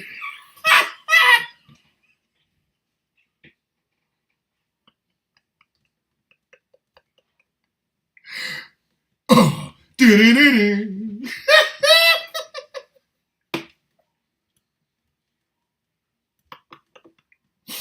Act like I'm the only one. Everybody act like I'm the only one. Y'all know damn well y'all said the same thing. Y'all know JD Vance hit that couch off. Y'all know JD Vance hit that couch off. Y'all know he did. So I'm not saying anything disrespectful, but y'all know that man hit the couch.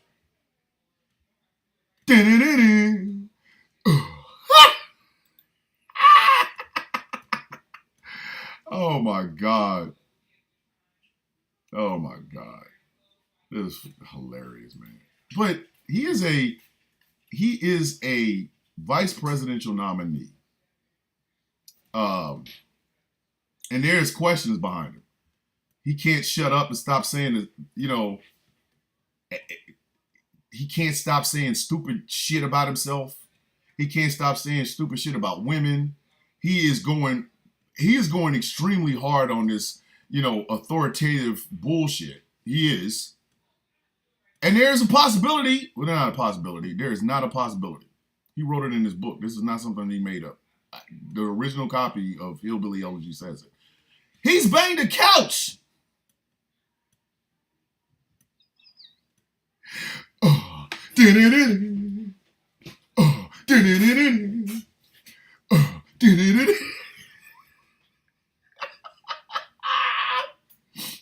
so JD Vance is, and he's not addressing these questions. He's not addressing any of these questions. He's not. So these questions are persistent because JD Vance is not coming out and getting in front of it. While you over here picking on or trying to pick on Vice President Harris, you need to be addressing the fact of whether or not you banged out that Broyhill. We need this in the streets, B. We need to know. We need to know. Apparently, the Vance is a tribute to his grandparents. You mean the grandparents who were the owners of the couch that JD went in and did his nasty thing to? He just got on top of it and did his business.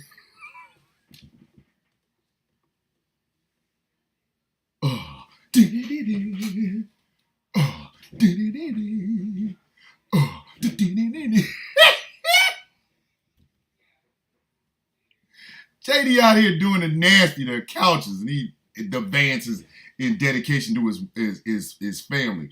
That's like Drake getting a tattoo of Lil Wayne after he slept with Lil Wayne's girlfriend. Oh Lord, his last name is actually Bowman. JD the Count Jumper. There's his wrestling name. I need him to come out, like seriously, I need him to come out and address these rumors. I need to know where he was when it happened, this couch getting banged out. America's finest athlete, Tom Cruise, to close Paris Olympics. We need to stop Tom Cruise immediately. We need to stop Tom Cruise as soon as humanly possible, before the man kills his damn self. And then we're going to be hearing about his ass in the past tense. Tom, you have money. You're one of the most famous Hollywood actors of all time. Sit your silly ass down. Would you find a period piece to do? It's long. Brad Pitt let go of the sexy man stuff and got him an Oscar. What is wrong with you, Tom? What is your problem? He done made more Mission Impossibles than the show ran. And now he wants to jump out of a damn plane to close the Paris Olympics. Man, Tom, I need you to find a drama where you don't jump out of anything. You show some angst and act in it. Get a damn Oscar. Stop this shit. Every time we turn around, Tom Cruise wants to jump off the ISS space station and jump into a glass of water in Michigan. Tom, if you don't stop playing, damn! Every time we turn around. Every time. Every single time. Where's Tom Cruise trying to be super ultra He-Man? Dog, you are 5'6". Prince was 5'5", and he was one of the greatest musicians of all time. That man got Grammys and Oscars and stuff. What do you have? I keep jumping out of a plane. If you don't stay your stupid ass on the ground, jeez. Every time. He had to do his own stunts in Maverick. It's a remake of Top Gun, you biscuit head son bitch. Sit your ass down. Stop jumping out of shit. Perfectly good airplane. Tom Cruise got to jump out of it. Perfectly good hill. Ain't bothering nobody. Let me jump out of it or jump over it. Man, if you don't sit your little monkey ass down, damn. You are in your 50s, B. Remember Reacher? Remember when you tried to be Reacher at 5'6", and then Alan, what's his face, The damn skyscraper with teeth showed up. Alan Rickman or Richmond. You will never, ever, ever be able to say you were a reacher. Not when that man's still present.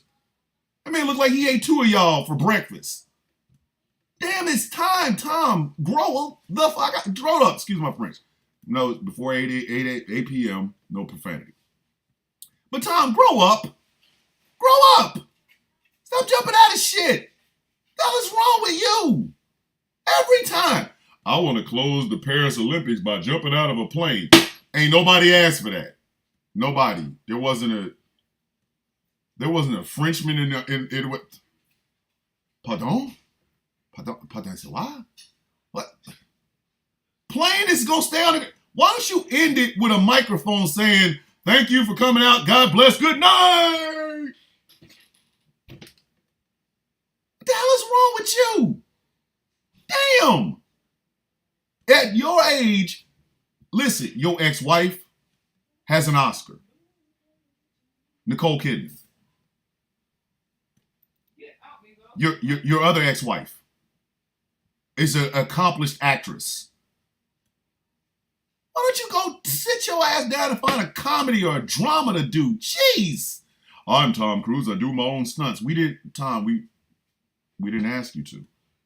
You were playing the part of a gas station guy who owns a gas station whose wife died, and you're alone, and you meet a traveler who's just free-spirited, and here you are with this rock-ribbed life, and you just want to be more free-spirited. You get a chance to cry, Tom, like on screen. We're trying to get you an Oscar, you simple little bastard. Sit your ass down. I want to jump out of a plane. Who the hell told you to jump out of a plane? Like, you gonna jump your ass out of a plane to close out the Paris Olympics. Something no one asked you to do. You understand? There was nobody. I'm pretty sure the Olympic Committee did not say, "Okay, how are we gonna close this out, man? Paris Olympics is gonna be great. It's gonna be we in Gay Paris. We're gonna be." You're like, "Hey, man, we're gonna be doing everything. It's gonna be great, but how do we end this?" I was thinking, since we started with Dionysus and talked about the Olympic, we ended with some of the, like a big screen that goes around like the Eiffel Tower, and it shows all the years of Olympic glory. Yeah, that sounds good. My name's Tom Cruise. I want to jump out of a plane and end the thing. What are you doing? You weren't even in the plans. Like if you... In fact, I'd rather see Keanu before I see Tom. Exactly. Letitia said, didn't ask him. Who? Nobody. Why are you volunteering for something that nobody asked you to do in the first damn place? Like, just stay home. Shit. Tom Cruise should have an Oscar by now, right? Somebody stop me when I'm telling a lie. Somebody stop me when I'm telling a lie. Tom Cruise is at the age and has had the career where he's made the money, he's done the stunts, he's done the fight guy thing. He's done forays into, drama, Born on the 4th of July, Magnolia, stuff like that. He goes back to jumping out of planes and punching people. He's in a movie with Henry freaking Cavill. And he looks depressed. It's two guys fighting one dude, and Henry Cavill does this cool thing move. What does Tom do? The same crap he's been doing for 30 years. Tom, sit your ass down and try to get an Oscar. Wait, don't you have another Born on the 4th of July in you? You out here, nobody asked me to do it, but I'm going to jump out of a plane in Paris. Even the Parisians are looking at you going, you really don't have to. Tom, we did not require you to do this. What are you doing? Tom Cruise is the sort of dude that want to jump out of an airplane during the NBA, like the NBA All-Star game or something. Like, well, is the All-Star game going? Yeah, I want to jump out of a plane. Tom! The Greek Freak and Braun don't need you to jump out of a damn plane during the All-Star game. You don't get your silly ass, sit your ass down. Like, Brandon, I'm gonna tell you a little story. My wife stopped liking Tom Cruise because of that stuff he did on Oprah's couch. My wife stopped that. That was the day my wife stopped liking Tom Cruise. That one right there. He is jumping on a couch for Katie Holmes, a person that he may or may not have had sex with at the time. And even if he did, why are you jumping on the couch? I'm telling you right now, listen, I've had some fire. I've had some fire. I've had some Adele. I set fire to the flame. I've had some of that. I've never jumped on the couch for it, though. I mean, yeah, no. How'd you feel? That was great. That was great. You gonna jump on the couch? Hell no! A grown man, I'm gonna walk out of here. What is the Chris Lotus in the YouTube chat? What is it with white men and couches?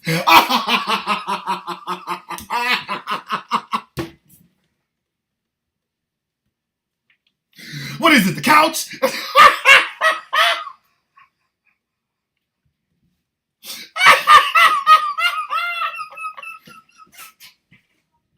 Chris Lotus wins the damn comment of the day with that one. What is it with white men and couches?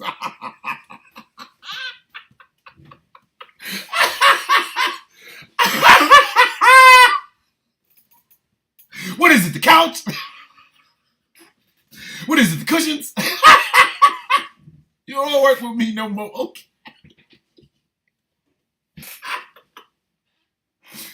But like, seriously, there's some women walking around here right now with some Superwoman cape with the sparklers.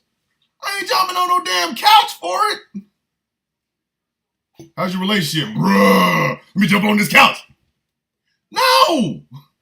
Absolutely the hell not. No! No! Have some dignity about your damn self. And that's when my wife stopped liking it. That couch. That when he did the reverse Rick James on your couch. Dance on your couch. Yeah, dance on your couch.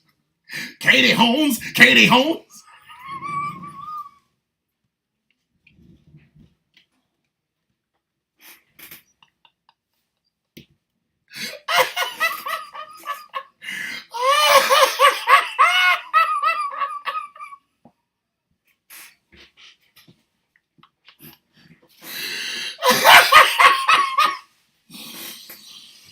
Oh, Lord.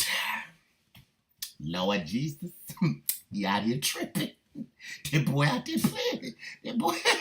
The reverse Rick James. Yes. Katie Holmes.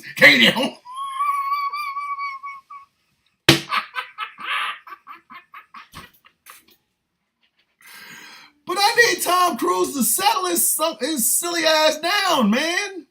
Settle down. Again, Brad Pitt had to calm all that BS down to get him an Oscar. Leonardo DiCaprio had to be mauled by a fake bear in The Revenant to get an Oscar. Daniel Day-Lewis just had to come down from that mountain. We've talked about this on The Villain's View. I think Daniel Day-Lewis lives at the top of a mountain called Day-Lewis Mountain.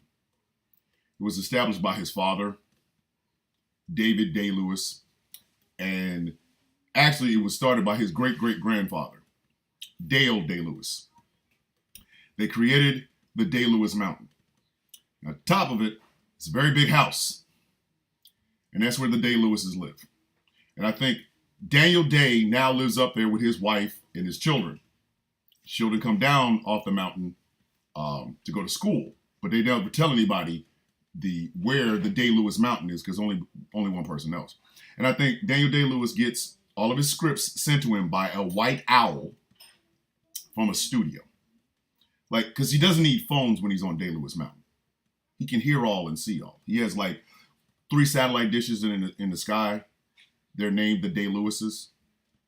They're named after his grandfather, Dale, and, Damon Day-Lewis, right?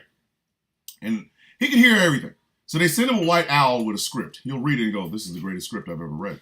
I think I'll go down off this mountain and I will act in this film and I will not come back until I get my Oscar. And his wife's like, okay, Daniel Day-Lewis, go do what Daniel Day-Lewis does. And then he sends that owl back with a yes or no post-it in his hand. If it says yes, he's coming down. And he will be down there the entire time that movie. He'll be down there for pre-production. He'll be down there to film it. He'll be down there to promote it. He's going to be down there at Cannes where he's going to win a bunch of things because he is Daniel Day-Lewis. He sleeps in a pocket dimension while he's down off of Daniel Day-Lewis Mountain. Nobody knows where it is. And he drives a Mini Cooper wherever he goes. He's 6-something, but he drives a Mini Cooper. Anyway, so by the time that movie is nominated for all the Oscars, and Daniel Day-Lewis is obviously going to be nominated for Best Actor, probably Best Director, and probably Best Producer. Anyway, so he will stay down for that entire process. He will then collect his Oscar because you know he's going to collect all. That man got more BAFTAs than God himself. So he's going to collect all of his awards. He's going to put them in that Mini Cooper, and he's going to drive back up on Day-Lewis Mountain, and he will not come down until it's time for him to come down when somebody sends him a white owl with a script that he likes. Anyway, Tom, I need you to grow up, dude. Like, grow up. Like, damn. Patrick Swayze played a ghost. We can't even get a ghost Tom out of you. Like, think of all the. I want y'all to wrap your mind around this. Tom Cruise in The Revenant instead of Leonardo DiCaprio. Tom's gonna want to fight the bear. He's gonna want to put the beats on the bear. He's gonna want to fight the bear. You know what I mean? He's gonna want to fight the bear. And the reason he's gonna want to fight the bear is because he's damn Tom Cruise. It's gonna be a scene that says, okay, in this scene, you are gravely hurt, gravely hurt. And you have to fight back. That's why it's called The Revenant. You're going to go through pain and everything. You know what I mean? And Tom's going to look at the producer, the director, the writer of the script, the studio and go, so I can't fight the bear? What? No, for real. I can't fight the bear. Tom, it's not an action film. It's a drama. You can't fight the damn bear. But if I had a gun, I could fight the bear. Tom, you're gonna have a musket in the movie. You're not gonna be able to fight this damn bear. No, but seriously, I can't put paws on the paws. Tom, you are not fighting no damn grizzly bear, man. Plus the bear is CGI. Well, so if it's CGI, I should be able to fight it, right? No, Tom, it's a damn grizzly bear, you simple son of a bitch. You cannot fight the bear. Okay, but just keep that in mind. In case, you change your mind. I will put paws on the bear. Sure, Tom. Can we call Leonardo? We can't have him in here. He's going to be wanting to fight the damn bear. Tom Cruise is Abe Lincoln in Lincoln. This is Tom Cruise. So is Abe going to jump out of something? Is he going to pop out and fight the Confederates? No, Tom, it's damn Abraham Lincoln. He's the president of the United States. You're playing the president of the United States, trying to get the Emancipation Proclamation through. Okay, but do I get to fight Robert E. Lee? Did you ever see Abraham Lincoln put paws on Robert E. Lee? No! You're gonna be the president of the United States. This is not an action movie. It's a damn drama. What the hell are you talking about? Yeah, but wouldn't it be cool if Abraham Lincoln, or me as Abraham Lincoln, was able to fight like, Jefferson Davis, hand-to-hand combat? What? No, stupid!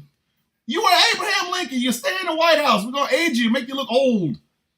You're not gonna be able to fight General Lee or Jefferson Davis, you idiot. All right, well, just keep that in mind. I'm always ready to. I'm down to hand-to-hand combat with Jefferson Davis as Abraham Lincoln. Sure, Tom, we got to call Daniel Day. Get the white owl and send it up to Daniel Day. I'm not trying to have this man playing Abraham Lincoln. You want to fight damn Jefferson Davis. Go on. He would be horrible in Inglourious Bastards. He would really be out there like, are we fighting the actual Nazis? No, they're actors. You know, Christoph Waltz. He's a great guy. He has a chance to win an Oscar. So when do I get to fight him? You don't, stupid! Call Brad. Just call Brad! Like, seriously. That's how Tom Cruise would act. That's how Tom Cruise would act. Tom Cruise would play JFK and want to fight. Like Oswald get the first shot, but he gets to hop out of the vehicle with a damn bullet in his throat and run up the book suppository building and have a fist fight with Lee Harvey Oswald. All right, so we're going to do JFK. Kevin Costner is playing the attorney, but we do need somebody to play John F. Kennedy, so we brought you in, Tom. Okay, so do I get to jump out of a plane on Lee Harvey Oswald? Bro, what are you talking about? You're playing the president of the United States. You are playing JFK. You're gonna be in the car to get shot. So I don't shoot back? No, you don't shoot back! What are you talking about? You're JFK, you get a bullet in your head. What are you talking about? You don't fight back. Lee Harvey Oswald kills you. But like, wouldn't it be cool if JFK knew that the bullets were coming and like he did some like Mission Impossible things and ducked and then jumped out the car and ran up the building, the side of the building, the book suppository building, and fought Lee Harvey Oswald? Yeah, if this was the damn Matrix, this isn't a historical film. You're not fighting it. No! No, Tom, you cannot be JFK jumping out the car fighting. No!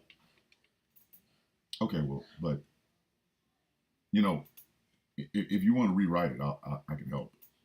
And I'll do my own stunts. I can run the side of the building. We'll just put in stock photos. We're not doing this. We're not doing this. Like, could you imagine this? Could you imagine this? Tom Cruise in 12 Years a Slave. All right, so Tom, you're gonna play a slave owner in 12 Years a Slave. Also, do I get to fight the slaves? I don't even know how to take that, Tom. What do you mean by fight? Oh no, like it's like Mortal Kombat. We like sign them up. I jump out of the tree and we like have a fist fight and there's like an action scene. Tom, what the hell is wrong with you, dog? Why would you want an action scene featuring you fighting slaves? What is wrong with you? It's a drama. You're a slave owner. What the hell are you talking about? So I don't get to fight him? No, you don't get to fight the Fassbender. Get Fassbender on the phone. What the hell is wrong with this man? Damn it, Tom Cruise, grow the hell up, dude. Listen, I'm a couple of years younger than Tom Cruise. I think he's in his 60s. I'm 52. Okay? When my body told me I can't do it no more, I'm not doing it no more. Yeah, I'll lift some weights, try to get swole. But I ain't trying to do all that action scene shit. I'm not trying to not gonna be able to do it. It's not happening. I'm here out there dropping off the damn planes. In this scene, you're going to drop over enemy lines into Russia. You're going to have to do your own stunts because we couldn't find a black guy that looked like you. You were too attractive. So I ain't getting no stunt double? Nope. You're going to have to jump out of this plane on your own. Hey, man, I'm going to need you to call, like, Jonathan Majors or something. I ain't doing this, man. I'm good. Tom Cruise want to jump out. This man volunteered himself to jump out of a plane to end the damn Olympics in Paris. Nobody asked him to do this. There wasn't a single person that said, hey,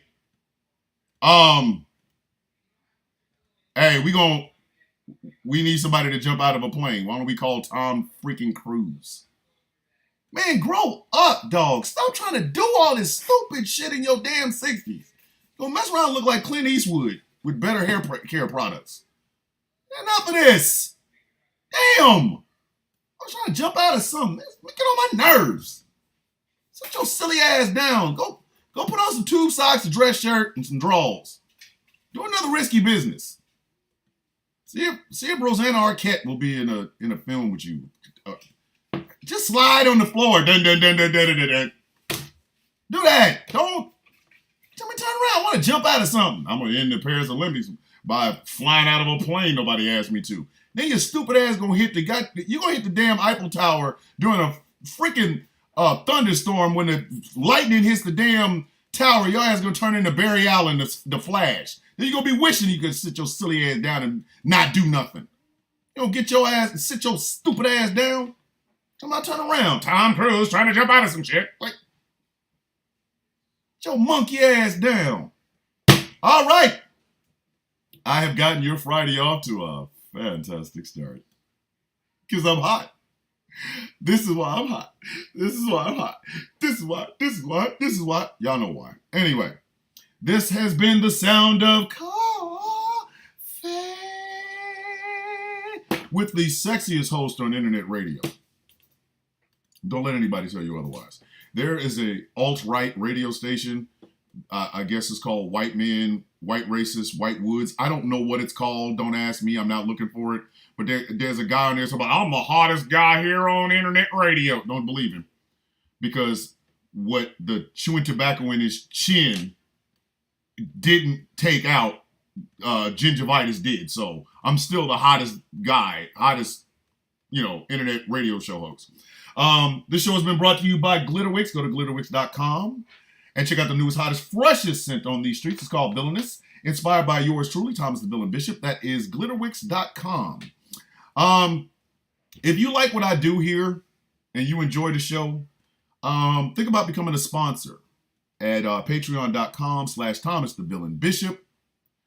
Yeah, for as little as $3 a month, you can help me keep all of this running. Huma, who is my manager, and I are going to be getting together. We're going to be trying to figure out, giving you guys some merch. There will be Sound of Coffee stickers like this. That way you can put them somewhere with your friends. They're going to go, who's that attractive man holding that rather large cup of coffee? Well, that's Thomas Bishop. You don't know about the Sound of Coffee? Yes, there will be some Sound of Coffee t-shirts and stuff like that. If you want to just donate directly, because you're like, Patreon, I don't trust Patreon. Cash App. My Cash App is open. It is Mr. Bishop 3687, capital M in Mr., capital B in Bishop 3687. Drop your boy a couple of dollars. That way I get some good coffee and continue to bring y'all this fire-ass content. Don't forget, we will be live streaming SummerSlam tomorrow on these GCPR streets, and we will be live streaming it on TikTok. You guys will get an up-to-date call from myself and Angry, and we might have some guests come in, who knows. I am trying to get a very special guest this weekend for the Villain's View. I'm keeping my fingers crossed. I hope I can get her on. If I can't, we might have another Ham and Beans show, who knows. We might talk about the politics. We don't know. So you guys will get more information about that as it goes on. So I'm going to end this show same way I end every show. May your day be as sweet as the coffee in your cup. My name is Thomas Bishop. I am the sexiest man on internet radio. And this has been the Sound of Coffee. I will see you guys bright and early Monday morning. Have a good morning.